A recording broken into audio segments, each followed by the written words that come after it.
Y antes de que nosotros salgamos a Israel, usualmente me gusta compartir la visión, el por qué, para qué vamos a Israel y por qué nuestra iglesia ama a Israel. Y eso es parte de lo que vamos a enseñar en los siguientes minutos. Voy a darle 5 razones por qué esta iglesia ama a Israel. Y yo quiero que usted las tome y las ponga y las escriba en su corazón.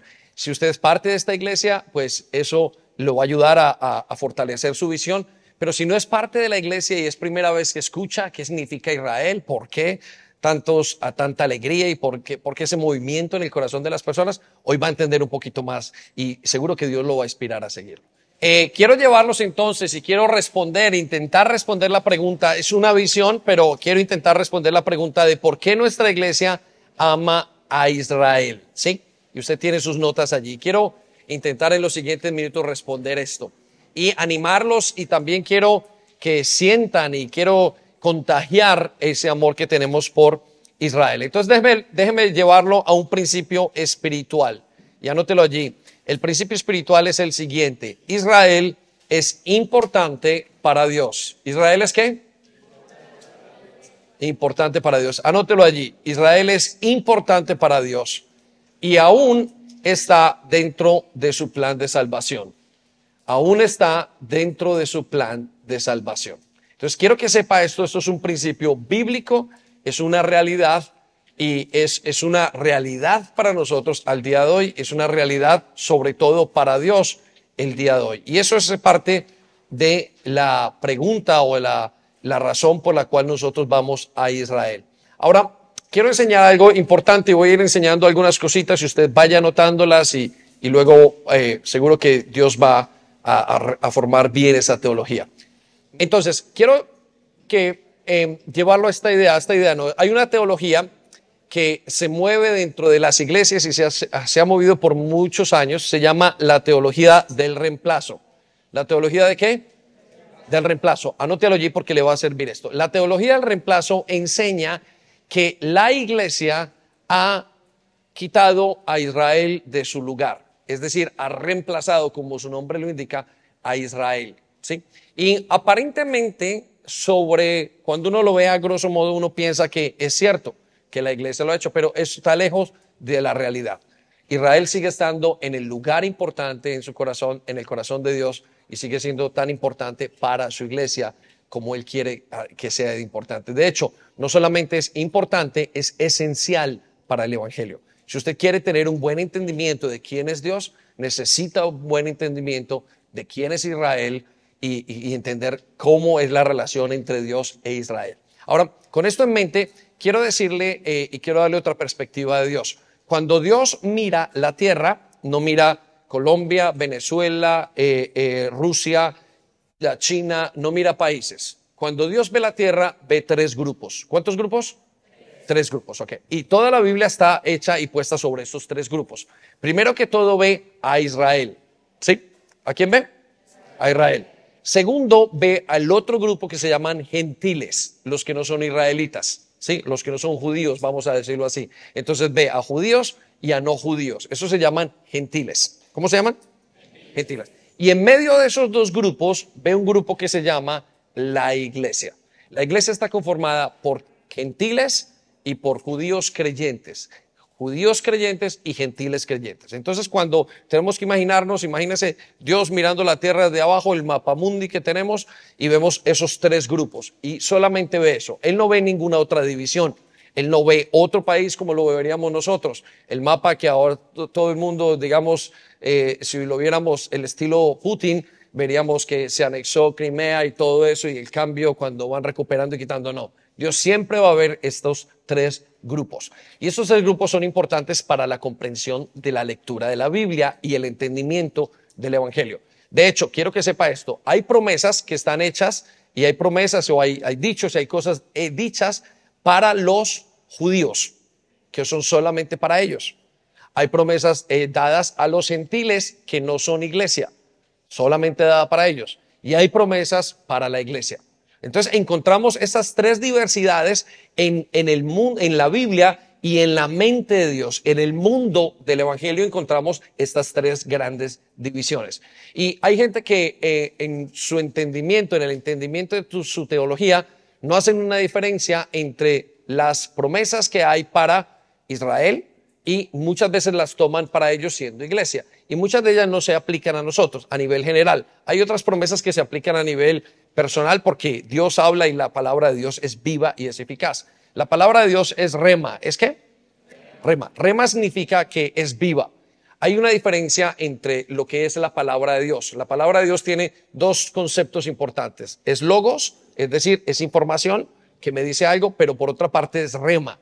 La palabra rema o el término rema quiere decir se vuelve vida delante de mí. Es como que la estoy leyendo y digo, pero si esto fue escrito hace 3000 años, ¿cómo es posible que esto sea dirigido exactamente para mi vida, especialmente para este momento en el que estoy viviendo? Entonces, con eso en mente, voy a llevarlos entonces a el principio espiritual que veíamos, que Israel es importante para Dios y está dentro de su plan de salvación. Vaya conmigo a Romanos 11:1, allí lo tienen en sus notas, y quiero que repasemos esto. Y es la misma pregunta del apóstol Pablo. Pablo es el escritor más conocido, no, el hombre que escribió más libros en el Nuevo Testamento. Escribió el 70% del Nuevo Testamento. Y entrando en el tema, siendo judío de la tribu de Benjamín, fariseo de fariseos, nos dice él, se pregunta lo que nos estamos preguntando: ¿qué tan importante es Israel?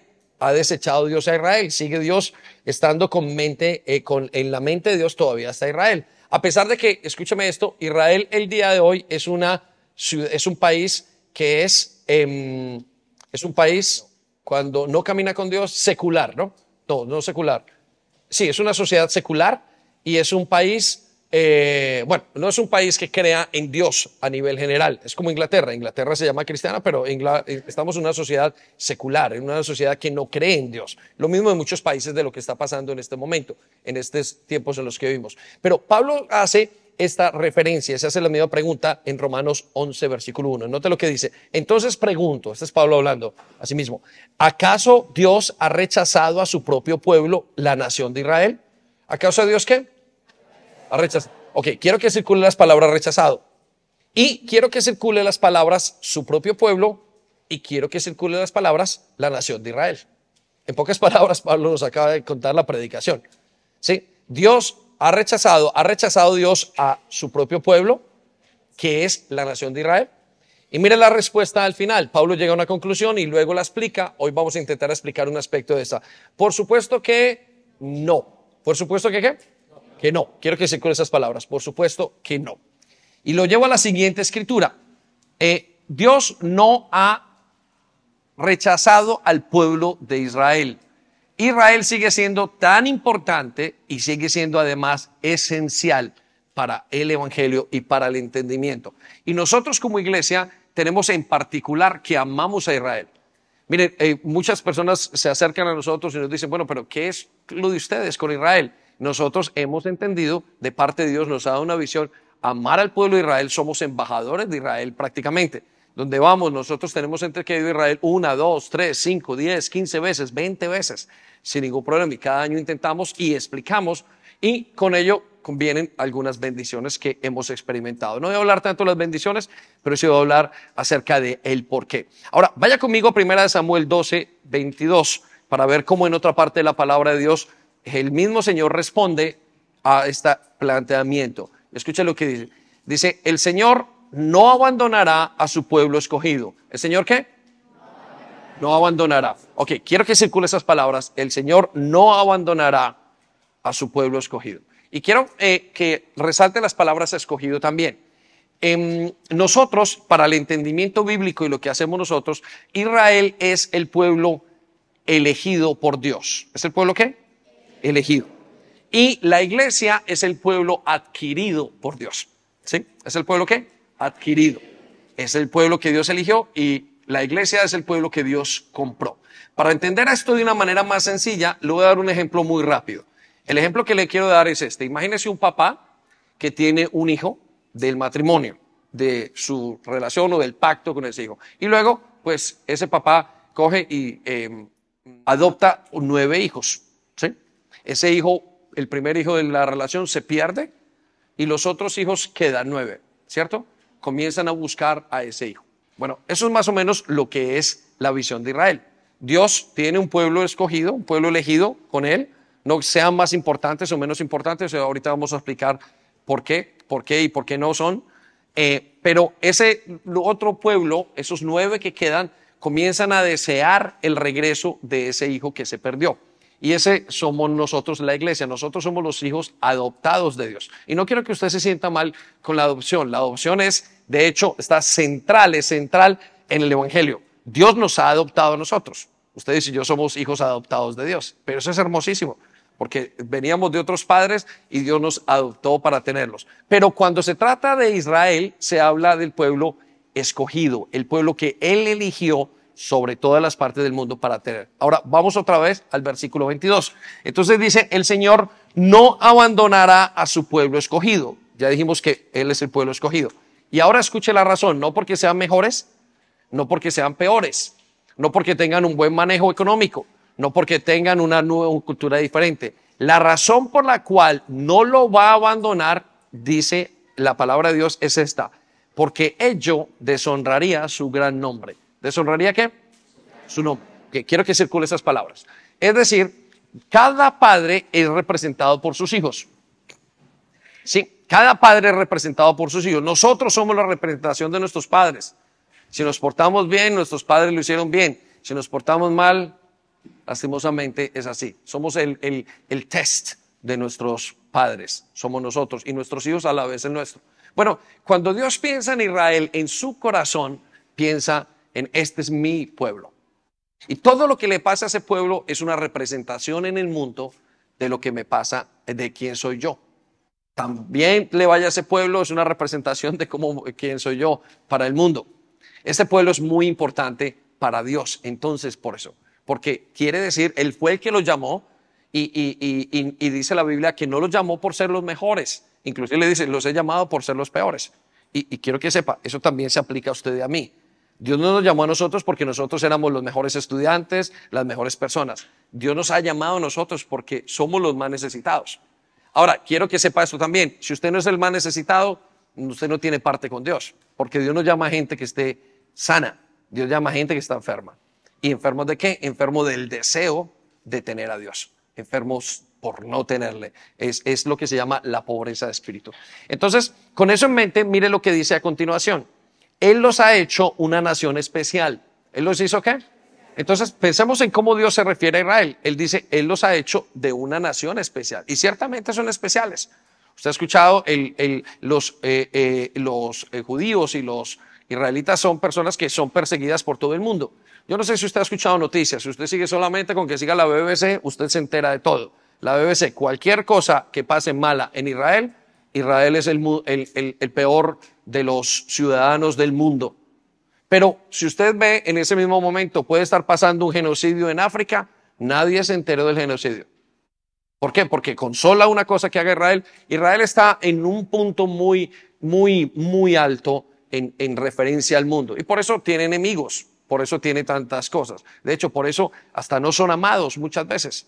Y los términos o los estigmas son bien fuertes acerca de Israel. Pero eso no es con nosotros. Tiene que ver, no tiene que ver con nosotros. Vamos a explicar. Bueno, se los explico de una vez. Quiero que piensen. La gente se pregunta, ¿por qué ese pueblo tiene tantos conflictos? Y le voy a decir la razón. Porque es el pueblo de Dios. Siempre, en algún momento, hay una respuesta rápida para eso. Si Dios hubiese escogido España como el pueblo de Dios, hoy España sería atormentado por todo el mundo. Piensen esto, si Dios hubiese escogido Puerto Rico como el pueblo elegido por Dios, el enemigo número 1 del mundo serían los puertorriqueños. Pero Dios decidió escoger Israel, por consiguiente no se trata ni siquiera de la gente, se trata de lo que significa Israel para el mundo. Entonces vamos a intentar también explicar un poco acerca de eso. Escuche lo que dice a continuación. Él los ha hecho una nación. ¿Quién los hizo una nación? Dios. Y note por qué. Simplemente porque Él lo ha querido. Quiero que circule esa palabra, Él lo ha querido. La razón por la cual la nación de Israel existe por Dios es porque Él lo quiso. Tan sencillo como eso. No hay otra cosa más que decir. Él lo ha querido, Dios los escogió. Usted dirá y quizás sentirá eso en su corazón, pero Dios, ¿por qué no escogió a Colombia? ¿Por qué no lo escogió? Porque escogió lo que Él quiso. Y no hay otra forma de mirarlo. y no habrá otra manera de entenderlo. Dios lo quiso así. Ahora, dice Dios que lo escogió para que fuera un ejemplo en muchos aspectos de lo que es la vida con Dios. Ahora, a pesar de que sea y que sea una sociedad secular, no, eso no le importa. Mire, le voy a dar un ejemplo. A veces nuestros hijos están en algún momento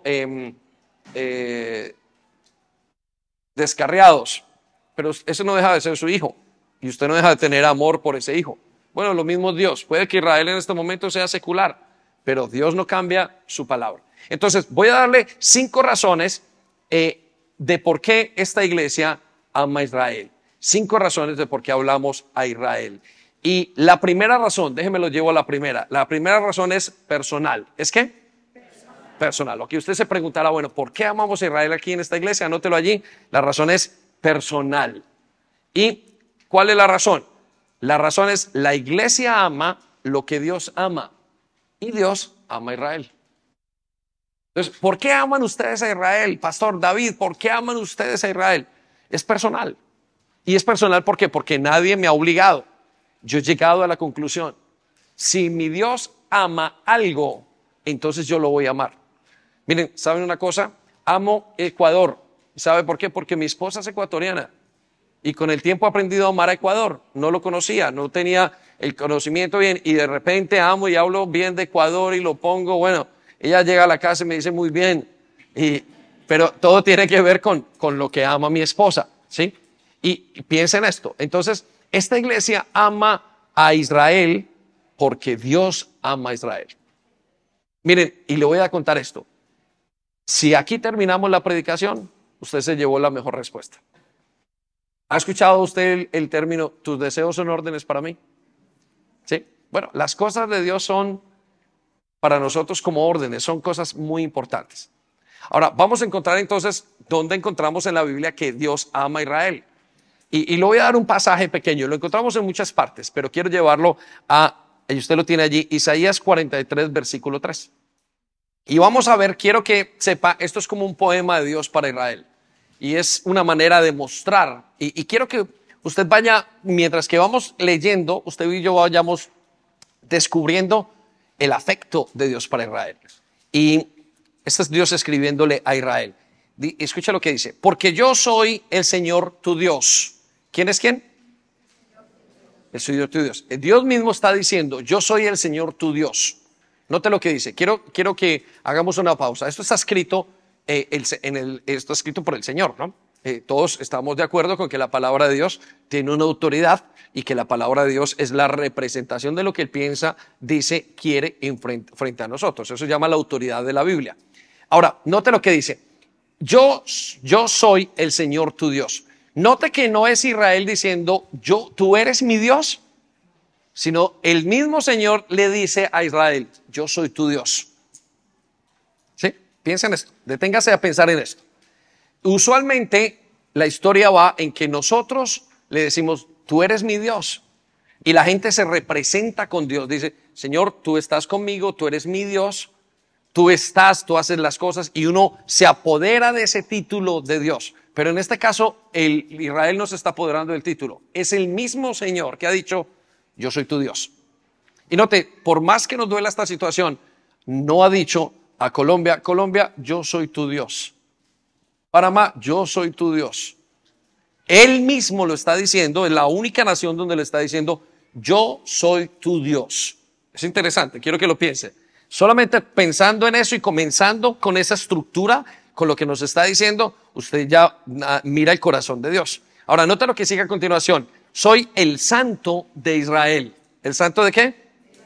De Israel. Note lo que significa. El santo quiere decir, no como lo vemos en la iglesia católica, usualmente una imagen, no. Estamos hablando, yo soy el separado, el ser separado para Israel. Nota que no dice, yo soy el santo, este fin de semana alguien me hizo una broma, el santo de los colorados, en Ecuador, o me habló de los colorados, pero escuche esto, él es el santo de Israel. Él no dice, él es el Dios de Israel, no dice el pueblo, sino que él mismo se declara, yo soy el santo, el separado de Israel. Yo soy el que los tiene a ustedes, el que los he llamado a Israel. No dice de Colombia, no dice de Venezuela. No dice de otra cosa más. Anótelo, piensen. No dice la China, no dice Estados Unidos, que es tan grande aparentemente. No lo dice Inglaterra, que es la sexta potencia del mundo. No lo dice de Francia, donde están los derechos humanos. No lo dice de la China. No dice, oh China, yo soy tu santo. Dice de Israel. Piénselo. Quiero que lo estoy llevando a la lógica de Dios. Escucha lo que sigue a continuación. Entrego a Egipto por tu rescate. Quiero que circule la palabra rescate. Etiopía y Seba son el alto precio que pago por ti. Quiero que circule las palabras el alto precio. El Señor paga un alto precio por Israel. No solamente lo paga por rescate, también paga un alto precio por Israel. Piénsalo, analiza. Estamos viendo el corazón de Dios. Estamos leyendo las cartas de Dios. Versículo 4. Tú vales mucho para mí. ¿Cuánto vale Israel para Dios? Mucho. Circula esas palabras. Vuelvo y digo, no lo está diciendo Israel, lo está diciendo el Dios Todopoderoso. ¿Sí? Siguiente, te estimo mucho. ¿Cuánto lo estima? Mucho. Quiero que circule eso. En el corazón de Dios está en alto estima.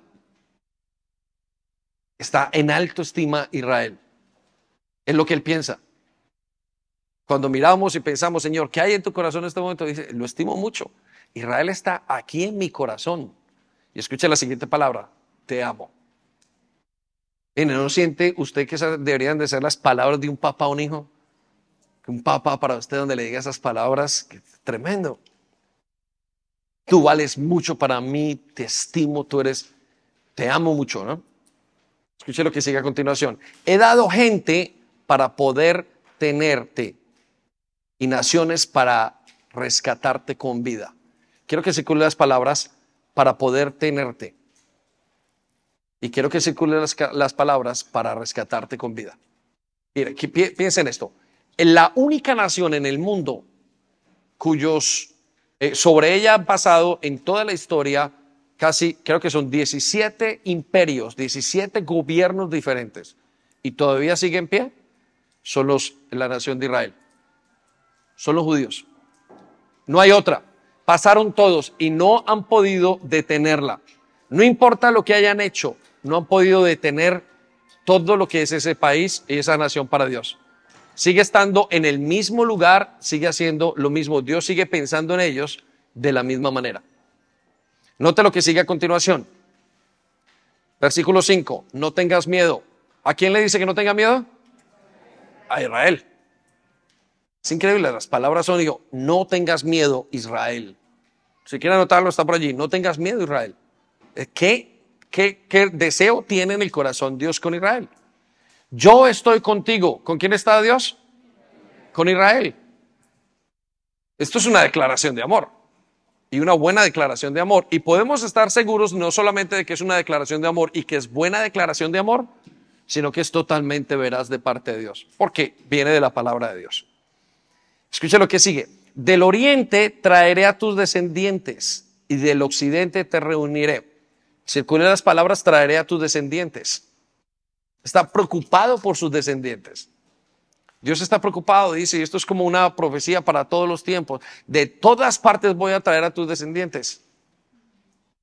Mire lo que sigue, escríbalo. Y del occidente te reuniré. ¿Qué los va a hacer?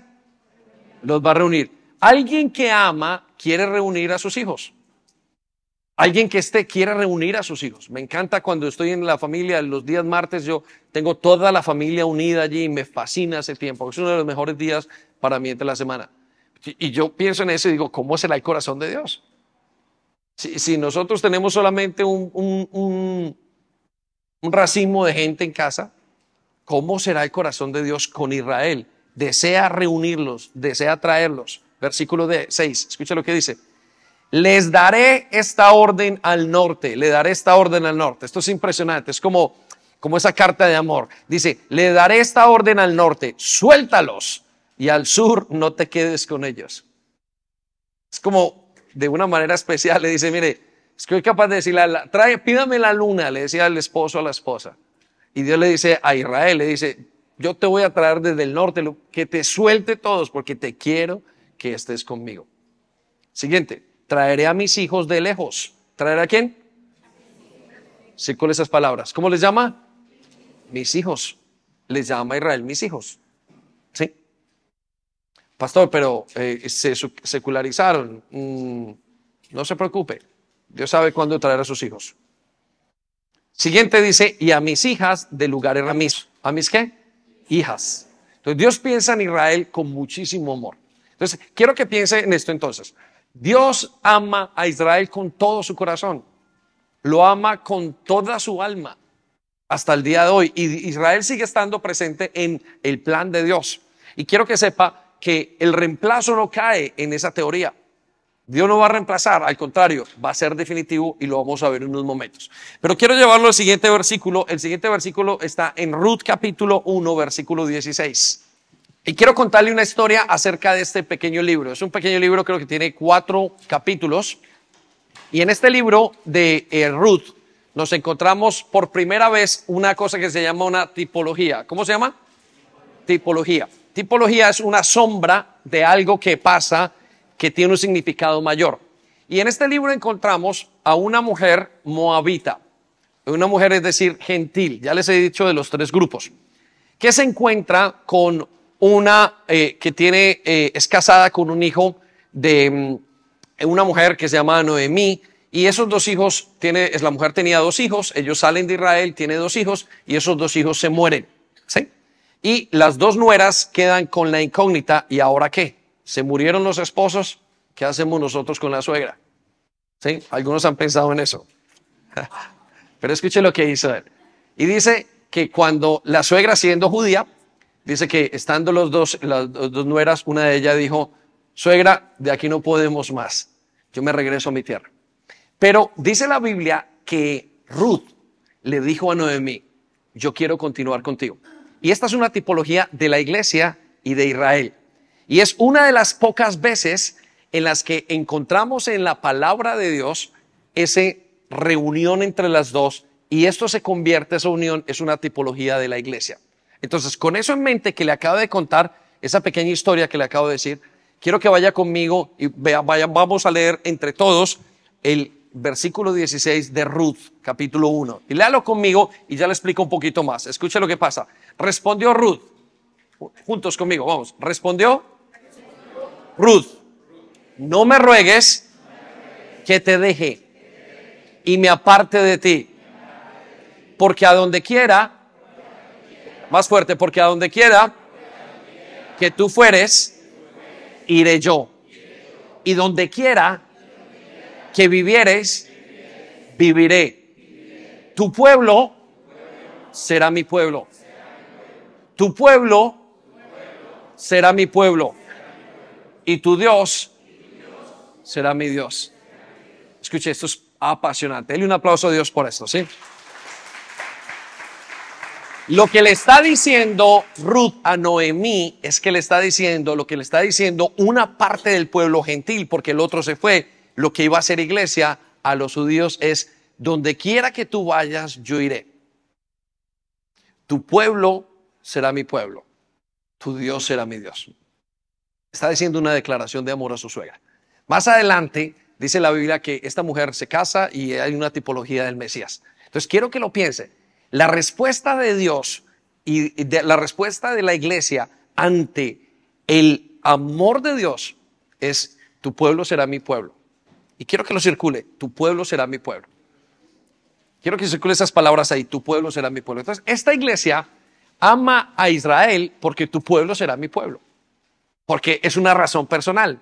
Nuestro amado Señor es impresionante para nosotros y lo que Él ame, nosotros lo amamos. Mi mujer ama a mi familia, gracias a Dios. ¿Sí? Y qué bueno que la ame porque es lo que yo amo. Y no es un esfuerzo. Mire, si usted es hijo de Dios, usted aprenderá a amar las cosas que Dios ama sin ningún problema. Si no ama lo que Dios ama, pregúntese si es hijo de Dios. Si usted, digamos, como hijo de Dios, hijo creyente, yo amo la iglesia. Si no ama la iglesia, tiene que preguntarse si es hijo de Dios o no.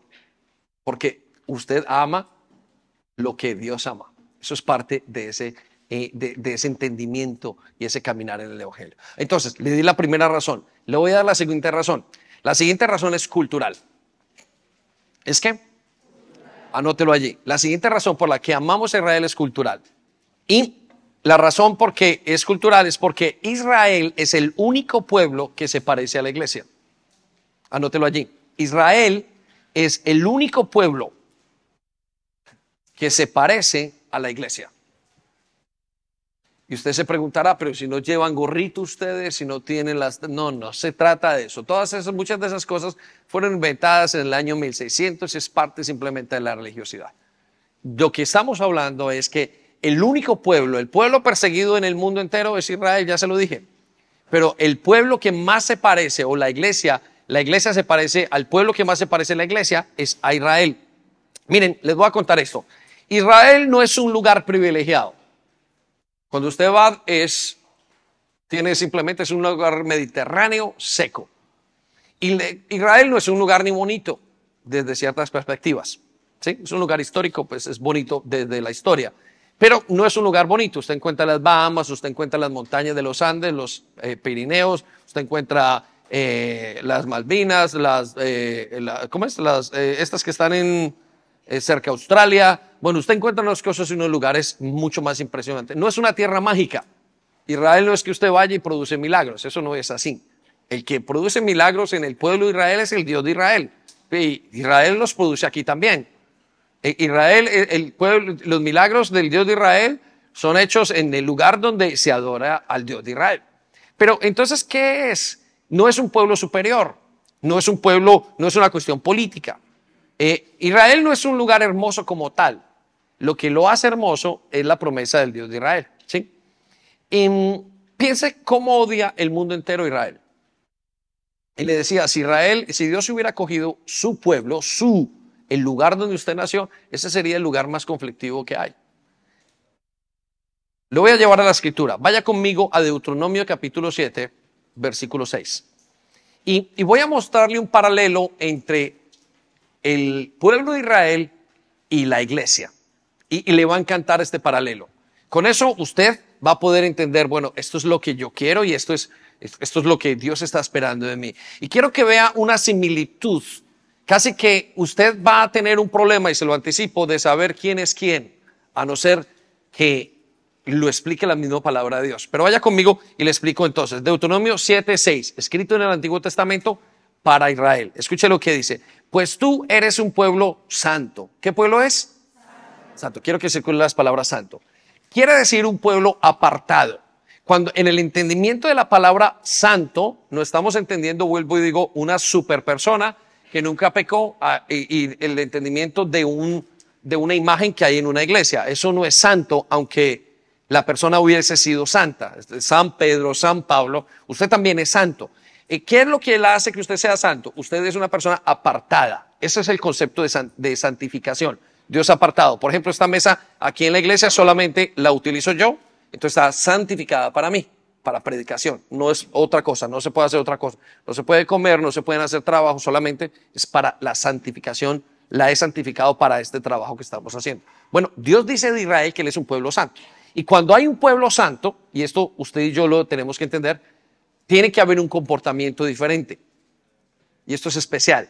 No hay otro lugar, no hay otra nación, no hay otro pueblo que tenga un comportamiento santo. No existe. A pesar de que ellos hagan sus ritos, sus religiones, Dios dice, no hay otro pueblo. Y me escucha lo que dice a continuación. Porque perteneces al Señor. ¿Por qué son santos? Ok, circula esas palabras, porque pertenecen al Señor. Siguiente, de todos los pueblos de la tierra, el Señor tu Dios te eligió a ti. ¿De cuáles pueblos de la tierra? De todos los pueblos de la tierra. Circula la palabra todos. De todos los pueblos de la tierra, Dios escogió a Israel. ¿Sí? Para que tú seas su tesoro especial.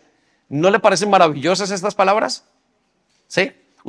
Puede que usted no sea patriota ni nacionalista, pero cuando usted entiende esas palabras, dice, estas son las mejores palabras que alguien puede decir de cualquier nación. ¿Por qué Dios no las ha dicho de nosotros? Bueno, escuche lo que vamos a leer en el siguiente versículo que está allí. Primera de Pedro, capítulo 2, versículo 9. Le anticipo esto, está hablando de la iglesia. Pero note la similitud entre los dos pueblos y por consiguiente usted entenderá el comportamiento de los dos pueblos. Note lo que dice, pero ustedes son una familia escogida. ¿Qué son? Circula la palabra familia escogida. Cuando una persona viene, camina con Dios, es una familia con Jesús, es parte de la familia escogida. Por eso es que la iglesia le llamamos familia. Y muchas veces nosotros estamos, chicos, familia, vamos a cantar, familia, vámonos para Israel. Juliana dice muchas veces, familia, tenemos este curso. Bueno, eso, la iglesia es una familia. Pero ¿es la familia de quién? De Dios. ¿Sí? Mire lo que dijo, una familia escogida. Son sacerdotes reales. ¿Son sacerdotes qué? Reales. La nación de Israel, a pesar de la secularización en lo que está, Dios esperaba que todos fueran una nación de sacerdotes reales. Quería decir que todos tenían que atender a Dios. Todos venían para servicio de Dios. Hay naciones que todos saben armas, que todos saben, ¿cómo se dice?, soldados. Hay naciones que todos son agricultores, hay naciones que todos son, ponga lo que usted quiera, todos son panaderos. Pero Dios quiere de la nación de Israel una nación de sacerdotes. Gente que continuamente estuviera al servicio de Dios. Y esto es precioso. La iglesia es eso. Cuando usted entra a caminar con Dios, usted viene para estar al servicio de Dios. Y aunque usted no lo crea, o aunque usted quizás esté por allá todo desubicado en su vida espiritual y no haya entendido todavía el propósito de Dios, Dios quiere que usted le sirva. Sí, no solamente que le sirva aquí, no, que su vida interna sea una vida de servicio. Y eso es lo que Dios esperaba de Israel. Espero que usted y yo se lo demos a Dios. Note lo que sigue a continuación. Y son una nación santa. ¿Una nación qué? Una nación separada. Todo el mundo. Imagínense el comportamiento de esa nación. Esto es la iglesia. Es muy parecido a Israel.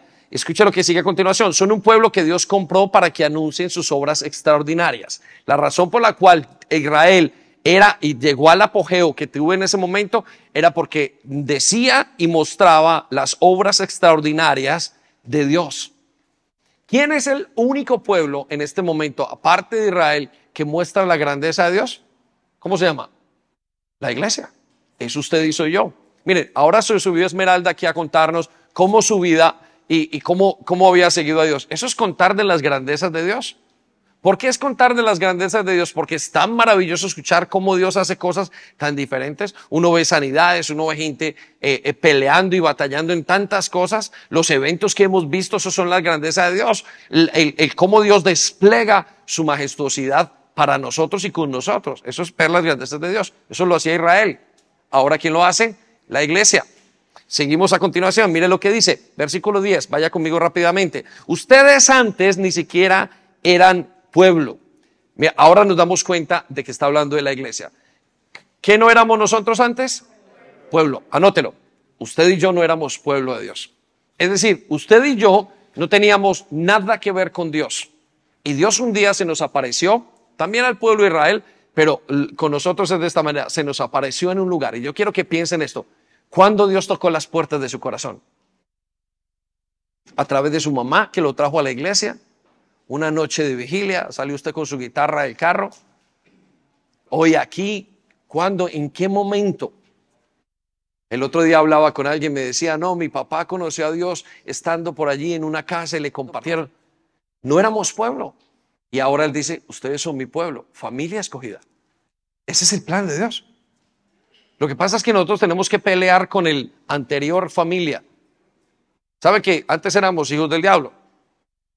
No se me ofenda, pero es una realidad bíblica. Y ahora somos hijos de Dios.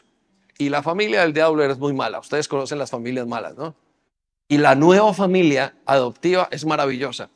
Antes teníamos que pelear, antes teníamos que, para salir un día bueno, ahora no, ahora estamos en otra familia. Entonces, claro, cuando usted viene con esa familia anterior a vivir la nueva familia, hay un choque.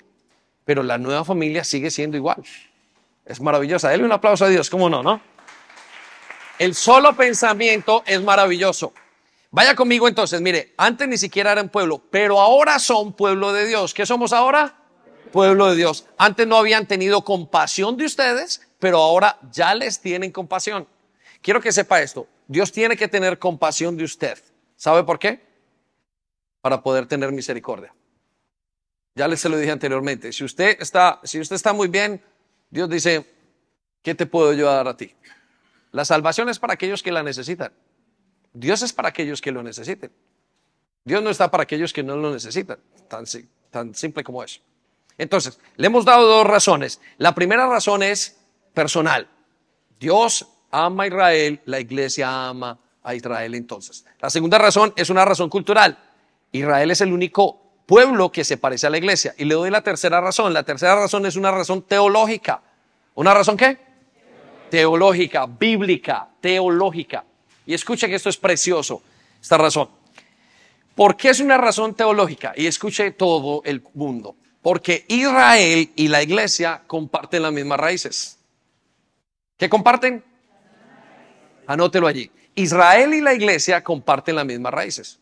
Mire, por mucho tiempo y después inclusive de la Segunda Guerra Mundial y del Holocausto judío, la gente pensó, y especialmente el pueblo de Israel pensó, que todos los cristianos eran perseguidores de los judíos, ¿sí? Porque Hitler inventó una Biblia, hizo una cantidad de cosas y comenzaron a pasar muchísimas cosas de un mal entendimiento de la palabra de Dios. De hecho, del reemplazo de la palabra de Dios. Sin embargo, siempre hubo una iglesia que supo cuáles eran las raíces. Las raíces, le voy a contar esto para poder ubicarlo en esto. Dios o Jesús nunca hizo una religión. El cristianismo no es una religión. Anótelo allí. El cristianismo no es una religión. El cristianismo es voy a decirlo así, no sé si esta palabra siempre me falla. Bueno, esta no me va a fallar. Es la culminación del judaísmo. ¿Sí? ¿Estamos?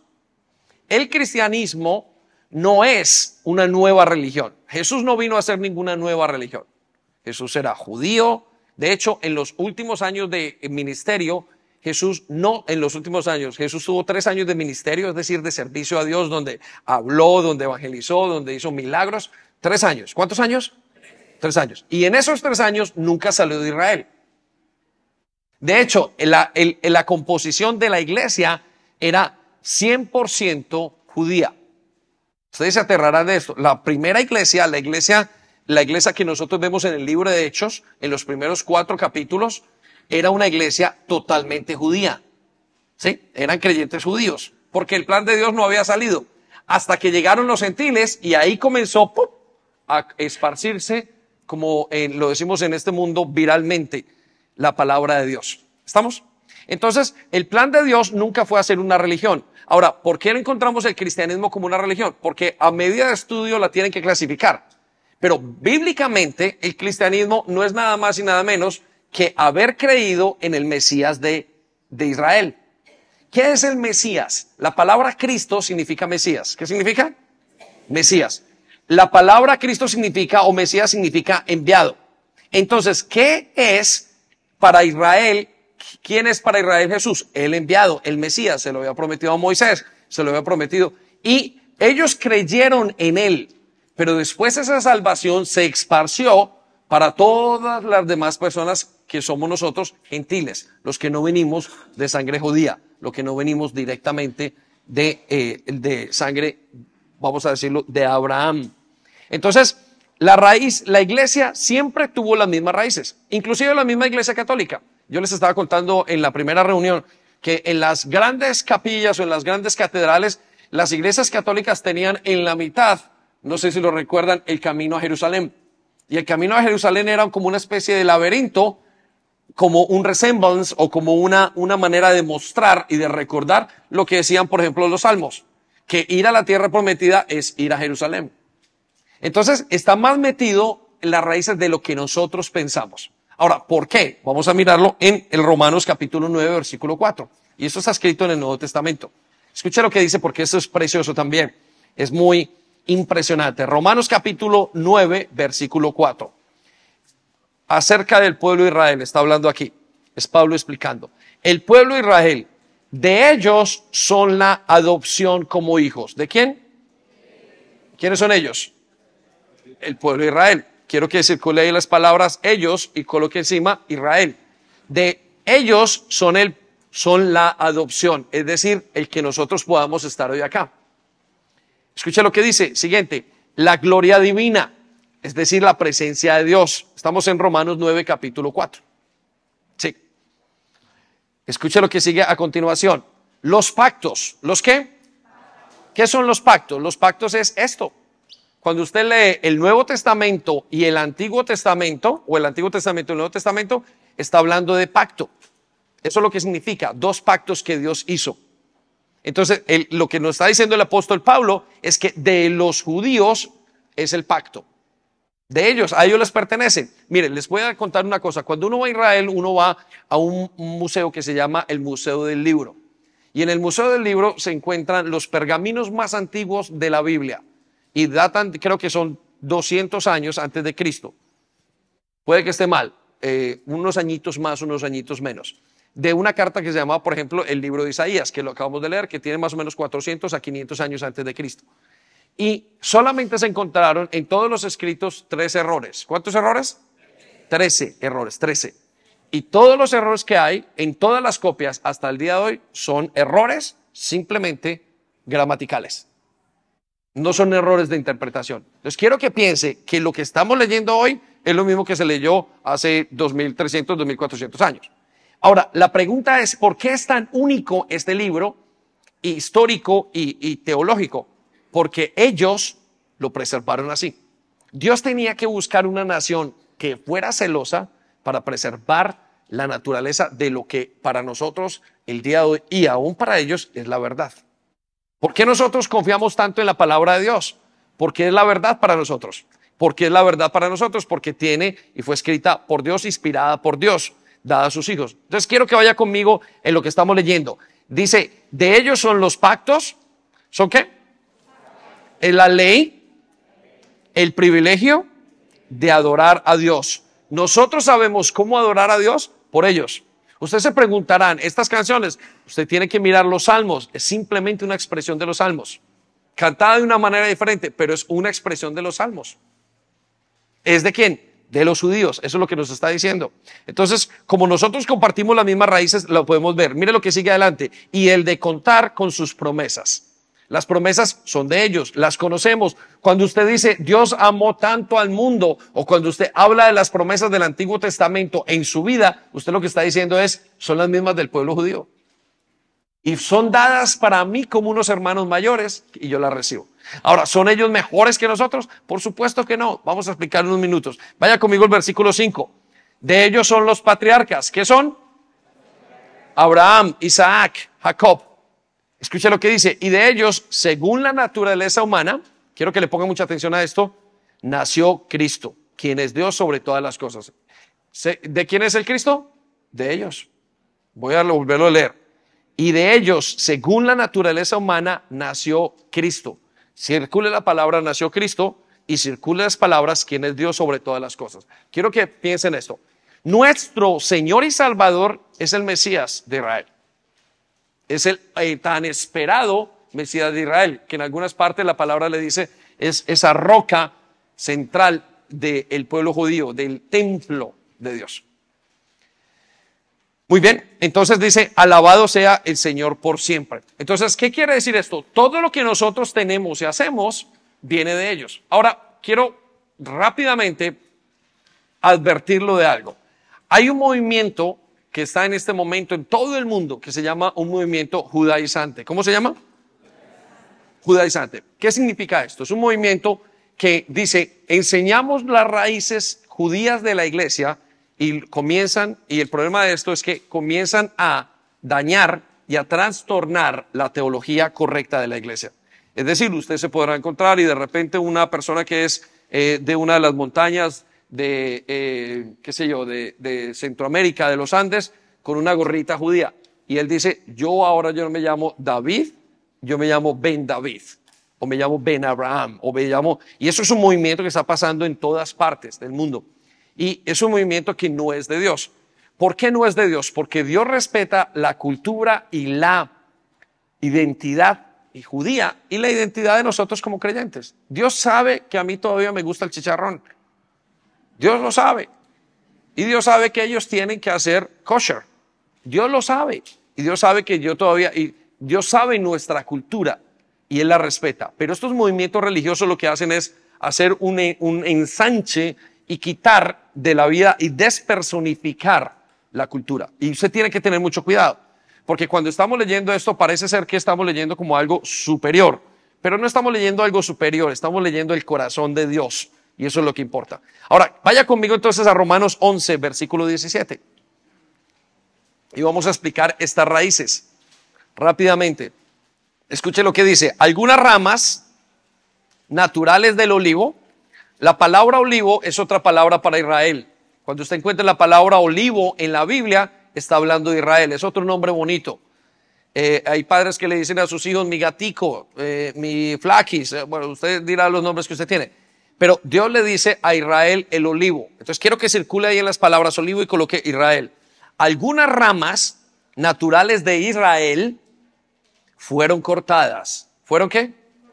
Cortadas. Es decir, no quisieron estar más allí. Note esto, quiero que mire esta perspectiva de Dios. Fueron cortadas, no quisieron estar en su lugar más. Y en su lugar, escuche lo que va a escuchar, lo que vamos a decir, pues muy bonito. Y en su lugar, es decir, en el lugar de ese olivo, fuiste insertado. ¿Fuimos qué? Insertado. ¿Quién fue insertado? Nosotros. La iglesia fue insertada. ¿Sí? Como una rama silvestre. No reemplazamos el árbol, fuimos incluidos en el árbol. Note lo que está diciendo. Dios no quitó el árbol y lo sembró a ustedes, sino que Dios desgajó una parte y colocó la iglesia. Y eso es lo que se llama iglesia. Está diciendo, nosotros fuimos injertados. Y como silvestre, note que no dicen, ahora son un olivo normal, doméstico. No, ustedes son un olivo silvestre. Es decir, tenemos nuestras características. Cuando Dios habla en la Biblia acerca de los judíos, les habla en números y en fechas. Cuando Dios habla en la Biblia acerca de la Biblia, de la iglesia, les habla no en tiempo, sino en momentos, en eventos. Esto es muy interesante para usted y para mí entenderlo. Entonces, seguimos. Bueno, muy bien. Escucha lo que dice. Entonces, ahora, aquí viene la palabra para nosotros. Fuimos injertados como una rama silvestre. Entonces ahora eres parte de la misma raíz. ¿Somos qué? Parte de la misma raíz. Circule esas palabras. Usted y yo somos parte de la misma raíz y compartimos la misma vida del olivo. Circule, quite la palabra olivo y coloque Israel. Compartimos las mismas raíces ¿de quién? De la vida de Israel. Versículo 18. No te sientas más. Si quiere coloque la palabra o menos. Porque hay gente que se siente o más que Israel. Nosotros estamos mejor que Israel. No estamos mejor que Israel. Israel está en un tiempo, nosotros como iglesia estamos en otro. Usted no está mejor que nadie, yo no estoy mejor que nadie, pero tampoco estoy peor que nadie. Si he caído, dice la Biblia, si estoy de pie para Dios. Si he caído, dice la Biblia, he caído para Dios. ¿Sí? Entonces, no de lo que dice, no te sientas más o menos, vamos a decirlo, importante que las ramas cortadas, o sea que Israel. Si te crees más importante, recuerda, si crees que hay alguna diferencia entre Israel, nosotros, en todo, y si crees mejor o peor, o sientes conflictos de identidad, nota lo que dice. No eres tú quien da vida a la raíz, sino la raíz la que te da vida a ti. Es decir, la raíz viene de Dios. Quite la palabra, cruce la palabra raíz y coloque la palabra Dios y va a tener un entendimiento más profundo. Muy bien, entonces hemos visto 3 razones, la personal, la cultural, la teológica. Y ahora voy a llevarlo a una razón práctica. ¿Sí? Punto número 4, la razón práctica. Anótelo allí. ¿Razón qué? Práctica. Y la razón práctica es que en Israel se revela el plan profético de Dios. Anótelo allí. Esto es muy interesante. Una razón práctica. Primero es una razón personal, mi corazón, es una razón cultural. Luego es una razón teológica. Pero hay una razón práctica por la cual necesito y es importante Israel. Y yo le conté ahora que si usted no tiene el entendimiento de Israel, usted estará perdiendo una gran parte de su entendimiento bíblico de los tiempos y de todo lo que va a pasar. Mire, aquellos que son nuevos en la iglesia, aquellos que hoy están visitando por primera vez para que no se confundan. La palabra profético quiere decir lo que va a pasar en el futuro. Que Dios dijo que iba a pasar, pero que no ha ocurrido. Si lo quiero anotar, lo hace bien. ¿Qué es lo profético? Lo que va a pasar en el futuro, que ya Dios dijo que iba a pasar, pero que todavía no ha ocurrido. ¿Sí? Eso es lo profético. Lo profético es una característica de Dios. Dios no solamente experimentamos amor, con Dios no solamente experimentamos paz, experimentamos propósito, sino que con Dios se experimenta también algo que se llama profético. ¿Sí? Y lo profético son los tiempos. Y los tiempos para Dios, en el gran plan de Dios, digamos que usted mire, piense en este momento, piense que están haciendo un edificio en varias etapas. Y usted dice, la etapa 1 la tenemos para diciembre, la etapa 2 la tenemos para junio del 24, la etapa 3 la tenemos para diciembre del 2024. Esas etapas son proféticas, por decirlo así, ¿vale? De acuerdo al plan de Dios. Y Dios tiene un plan muy centrado. Ahora, quiero que me regale su atención. El reloj de Dios, el reloj del tiempo, del plan profético de Dios es Israel. Por eso es tan práctico. Lo vuelvo a repetir. El reloj que marca el plan profético de Dios se llama Israel. Teológicamente, Israel es conocido como el reloj de Dios. ¿Cómo qué? Mire, quiero que se siente un momento en su sala, en su casa, y usted tiene el reloj al frente de la mesa donde usted come. Ese reloj le marca los tiempos. Bueno, es tiempo de comer, es tiempo de tomarme la pastillita, es tiempo de esperar, a tal hora viene mi... Todo ese reloj lo marca, le marca los tiempos. Para Dios, en el mundo de Dios, el reloj profético se llama Israel. Israel tiene, solamente aquí vamos a ver 16 profecías. 13 ya son cumplidas, solamente con la nación de Israel. Esto es una locura.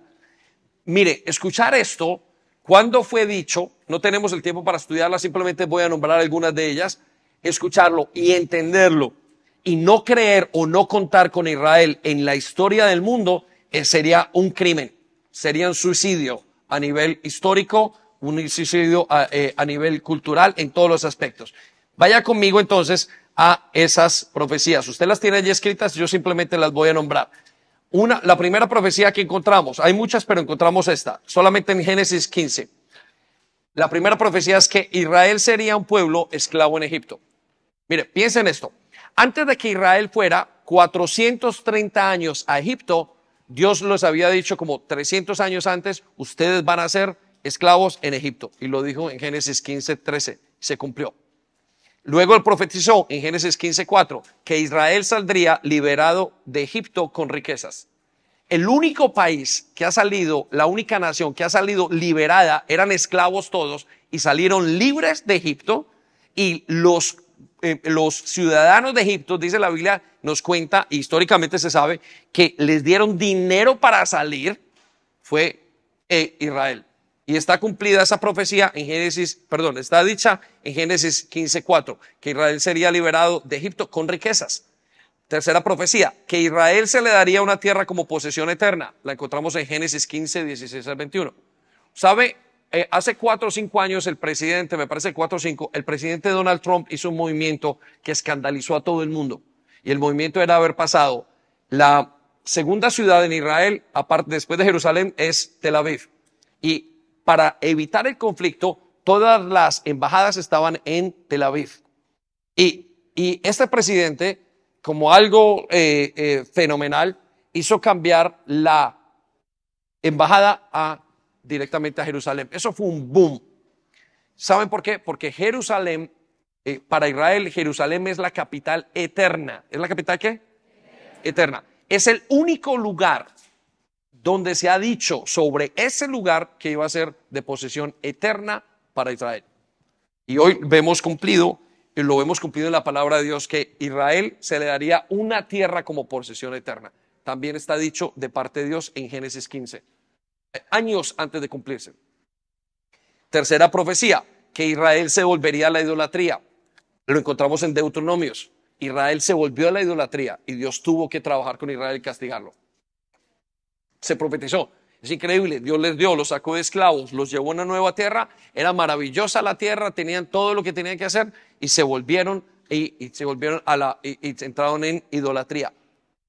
Siguiente, que el centro de adoración de Israel sería Jerusalén, lo vemos en Éxodo, y Jerusalén se volvió el centro de la adoración de Israel. Siguiente, que el reino del norte sería llevado prisionero del imperio asirio. Israel, quiero que piensen esto, se dividió en dos y se llevaron, Dios profetizó, a este pueblo se lo van a llevar como prisioneros a otro país, ¡pum!, se lo llevaron. Es como lo decían en la mañana, es como si cogieran Ecuador y dijeron, bueno, vamos a llevar la mitad de ecuatorianos para Venezuela, a todos. Y luego dicen en la siguiente profecía que el reino del sur sería llevado prisionero por el imperio babilónico, la otra mitad se la llevan para Brasil. Piensen en eso, sería una locura. Se cumplió en Israel. Profecía número 9, que 8, que el primer templo sería destruido. Les destruyeron un templo, les dijo, este templo va a ser destruido. Dios se los dijo, profetizado. Siguiente, que un pequeño grupo regresaría a Jerusalén o a Israel después de 70 años. Mire, después de que se los llevaron como presos a ese lugar, Dios les determinó 70 años. 70 años era el tiempo en que ellos no habían respetado el Shabbat, el día de descanso. Cuando uno respeta las cosas de Dios, sí o sí, más tarde lo tiene que pagar, por izquierda o por derecha. 70 años les prometió Dios en el libro de Isaías y 70 años cumplidos, literales, históricamente. No volvieron. Imagínense, porque, digamos 20 años, 10 años, pero 70 cumplidos la palabra de Dios y no volvieron. Siguiente, versículo 10, que el segundo templo sería destruido. ¿Sí? El segundo templo, ellos edificaron un segundo templo y esto es maravilloso. No es maravilloso, pero el entender esto es maravilloso, el plan profético de Dios. Los romanos en el año 30, año 70 después de Cristo, destruyeron el templo. ¿Saben? El templo tenía unos adobes o tenía unos ladrillos de 2 toneladas cada uno. Eran unas cosas increíblemente grandes. Y no había quien tumbara ese templo. Bueno, los romanos insistieron tanto en destruir totalmente el templo que cumplieron la profecía de Dios por segunda vez. Es maravilloso entender cómo Dios puede predecir el futuro y lo ha utilizado a Israel para eso. Número 11, que Israel sería esparcido por todas partes del mundo. Esto lo dijo el libro de Levíticos. Miren, ¿alguna vez ha escuchado usted el término judío errante? Todos lo hemos escuchado. Israel está en todas partes del mundo, se les quitó, Dios les prometió, van a salir de la nación de Israel y los voy a esparcir por todas partes del mundo, como si hubiera caído una bomba y ¡pum! Israelitas por todas partes. No ha pasado con Estados Unidos, no ha pasado con Inglaterra, aunque hayan estado en todas partes. Pero Israel fue esparcida por todos los lugares del mundo. Dios se los había profetizado. Duramente se los profetizó en Deuteronomio, en Levíticos 26. Siguiente profecía número muy triste, versículo 12, que durante el esparcimiento de Israel sería oprimido hasta la angustia. Cuando usted lee Deuteronomios capítulo 28, usted está leyendo el holocausto. Es increíble cómo la única nación de Israel, la única nación del mundo donde ha pasado por este tipo de exterminio. ¿Sabe usted que el holocausto es una manera de decir, otra manera de llamar el holocausto es una muerte industrializada? Es como si hubieran hecho una máquina, una factory, una empresa, ¿cómo se dice? Un factory en español. Una fábrica para matar. Es el único país que ha estado en una fábrica para matar. Usualmente la gente hace genocidios, mata con una bomba y bueno, aquí se hizo sistemáticamente. Bueno, la profecía se cumplió. ¿Cuál profecía? Que Israel sería oprimido hasta la angustia. Israel sufrió, los dolores de Israel fueron tan grandes en ese tiempo, tanto que durante 1700, 1900 años, 1800, más o menos unos 1000 años, vamos a colocar unos 2000 años, Israel no tenía tierra. Todo el mundo tenía tierra menos Israel. Ahora, los llevo a la profecía número 13, que Israel sería reagrupado otra vez más, otra vez en la misma tierra. Quiero que piensen esto. Deténgase a pensar en esta profecía. Todo el resto de naciones, estamos hablando de después de 2000 años, un poquito menos, ¿no? Después de 2000 años, la única nación que ha vuelto a resucitar en el lugar donde estaba son los judíos. No hay otra nación que lo haya hecho. Todo el resto de naciones que han pasado por estas circunstancias han sido simplemente asimiladas. El Imperio Otomano, el Imperio Romano, toda una cantidad de cosas. La única nación que volvió a ser una nación fue Israel. Eso es sorprendente para cualquier historiador, para cualquier persona. Desde cualquier punto de vista es sorprendente que Israel al día de hoy se llame nación y tenga la fuerza y tenga el voto que hay. Eso es sorprendente y es una parte de Dios. Dios dijo, los voy a traer desde todas las partes del mundo. ¿Sí? Serían reagrupados otra vez y eso lo dice Deuteronomios. ¿Sabe usted que como iglesia nosotros ayudamos a gente para que vuelva a Israel? a una cosa que se llama Aliá, y nunca antes en el mundo habían tantos hombres y mujeres israelitas que estuvieran buscando su nación. La nación de Israel es más pequeña que Inglaterra, y viene gente de Estados Unidos, viene gente de Francia, vienen muchos de ellos diciendo necesitamos volver a nuestra tierra. Es como si de repente, ¡pum!, se encendiera un imán, y en ese imán Dios trae a todos los que son israelitas. Esa profecía se está cumpliendo en este momento. Entonces, no creer en esto es una locura. Ahora, me faltan 3 que no se han cumplido. La número 14, que las naciones del mundo se juntarán contra Israel. El próximo paso a nivel mundial es que las naciones del mundo van a entrar en una guerra contra Israel. Eso sería el comienzo de la Tercera Guerra Mundial. La siguiente profecía, 15, que Jesucristo les será revelado y se arrepentirán. Lo encontramos en Zacarías, Antiguo Testamento. Dice la Biblia y describe cómo vendría el Mesías. 16, la última, que Jesucristo vendrá por segunda vez y su favor será con Israel. Está en Zacarías. Es impresionante. Entonces, no entender esto y no creer lo que proféticamente ha pasado, que ahora es historia, y no creer que Israel es parte de ese plan, es una locura. Usted tiene que entenderlo para poder entender qué es el Evangelio. Amén. Denle un aplauso a Dios. Ven. Vamos a la quinta razón y con esta culminamos. ¿Sí? La quinta razón es una razón de honra.